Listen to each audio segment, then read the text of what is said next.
बिस्मिल्लाहिर्रहमानिर्रहीम। अच्छा जनाब, आपको लगता है कि यूरोप में आपके लिए दरवाजे बंद हो चुके हैं, तो ये वीडियो आपके लिए है। पूरे यूरोप में अब भी दो मुल्क ऐसे हैं जो आपको रेजिडेंसी का मौका दे सकते हैं। पहला मैंने बोला था स्पेन, जिसके ऊपर ऑलरेडी मैं वीडियो बना चुका हूँ, और आज मैं बात करूँगा दूसरा जो मुल्क है वो है पुर्तगाल। बहुत सारे लोग मुझे मैसेज करके ये बोल रहे थे कि जी पुर्तगाल में आप पेपर नहीं बन सकते, लेकिन किसी हद तक वो ठीक है। लेकिन मैं जिसकी बात कर रहा हूँ उस कानून का नाम है आर्टिकल 92। ये आर्टिकल 92 बहुत सारे लोगों को नहीं पता ये आर्टिकल 92 है क्या। आज सारी मेरी वीडियो इसके ऊपर है।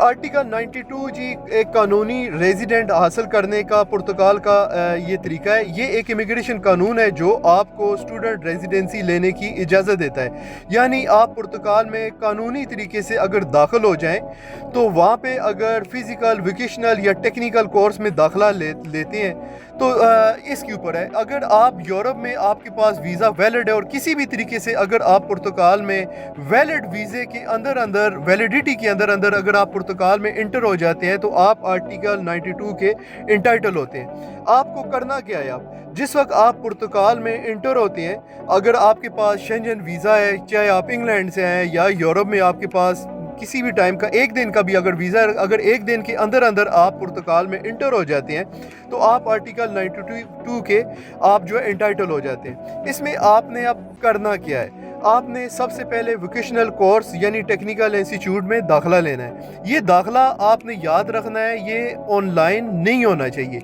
ये दाखिला फिज़िकली आपको क्लासेस लगानी चाहिए। आपके पास टिकट आपके पास होना चाहिए। इसके अलावा आपके पास बोर्डिंग पास होना चाहिए। अगर आप जो है बस पे आते हैं तो आपके पास वो टिकट होना चाहिए।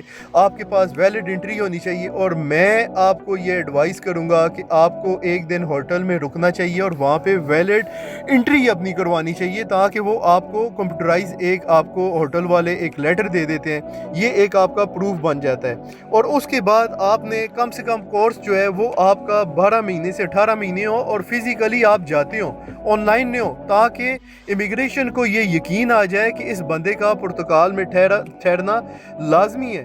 उसके बाद आपने अगला काम, आप इसके डॉक्यूमेंट आपको क्या क्या चाहिए, कागजात आपको कौन से चाहिए। सबसे पहले आपने प्रूफ ऑफ एड्रेस बनाना है, जिसको पुर्तगाल में जुनता बोलते हैं। और जिस तरह हमारे पास आपने जाना है, वहाँ पे आपने हाउसिंग रजिस्ट्रेशन करवानी है कि जी मैं इस एड्रेस पे रहता हूँ। दूसरा आपको जो पेपर चाहिए, जिस तरह अगर यूके में है तो उसको नेशनल इंश्योरेंस नंबर बोलते हैं, और पुर्तगाल में इसको फाइनेंस टैक्स नंबर कहते हैं। ये फाइनेंस टैक्स नंबर आपने अप्लाई करना है। इसके लिए आपको एक गवाह की ज़रूरत होती है, लेकिन आपने याद रखना है कि आपने एजेंट के थ्रू नहीं जाना। एजेंट के थ्रू अगर आप जाएंगे, आपको यूज़र नेम का नहीं पता होगा, आपको पासवर्ड का नहीं पता होगा। फिर इसका नुकसान ये होगा कि फिर जो है आपका टैक्स कट रहा है नहीं कट रहा, आपको कुछ भी नहीं पता चल रहा, मालिक आपका टैक्स दे रहा है। तो ये आपको दूसरा पेपर चाहिए जो नेफ्ट से मिलता है। और उसके बाद आपने हेल्थ इंश्योरेंस साल की करवानी है। इसकी 30,000 यूरो जो है साल की इंश्योरेंस हो, और इसकी प्राइस जो है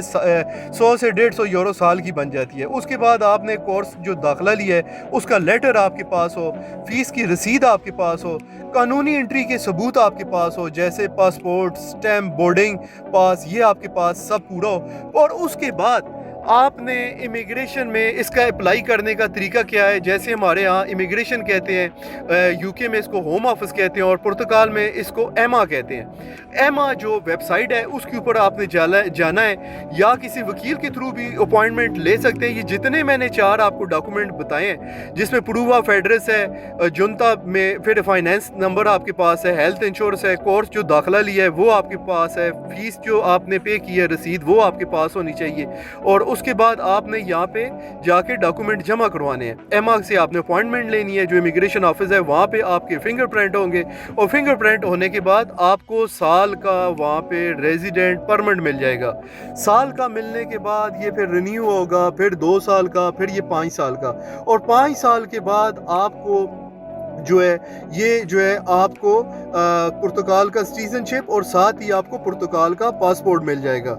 ये वाहिद मुल्क है जो आपको पुर्तगाल का पासपोर्ट 5 साल के अंदर अंदर देता है, स्पेन में ये 10 साल का इसका म्यार है। और उसके बाद फ़िलहाल तक कानून ये है, हाँ कल को कानून चेंज हो जाए, आप बोले रोमान भाई पहले आपने ये बोला था, लेकिन अभी तक का कानून ये है। उसके बाद अगर कानून चेंज हो जाए तो मैं इसके बारे में कुछ भी नहीं कह सकता, लेकिन ये एक कानूनी रास्ता है। स्पेन में 2 साल के बाद पेपर मिलते हैं और पुर्तगाल में 1 साल के बाद। और इंशाल्लाह मैं अपडेट जो है ये अपनी टिकटॉक में ये वीडियो इस तरह की करता रहूँगा ताकि आपको इंफॉर्मेशन मिलती रहे। और आखिर में अगर आपने का वीज़ा वैलिड है और वैलिड टाइम के अंदर अगर आप पुर्तगाल इंटर हो जाते हैं, मिसाल देता हूँ कल आपका वीज़ा ख़त्म हो रहा है लेकिन आज आप पुर्तगाल में इंटर हो गए हैं, तो आप आर्टिकल 92 अप्लाई कर सकते हैं। लेकिन अगर आपका वीज़ा एक्सपायर हो गया है तो फिर आपके पास कोई ऑप्शन भी नहीं है, सिवाय स्पेन के अलावा आपको डॉक्यूमेंट आर्टिकल 92 के तहत नहीं मिल सकते। ये मैं आपको बिल्कुल वाज़ेह बता रहा हूँ। पुर्तगाल में पासपोर्ट 5 साल के बाद आप पासपोर्ट के लिए एलिजिबल होते हैं। जिस वक्त आपको रेजिडेंट 5 साल के बाद मिलता है और उसके बाद आप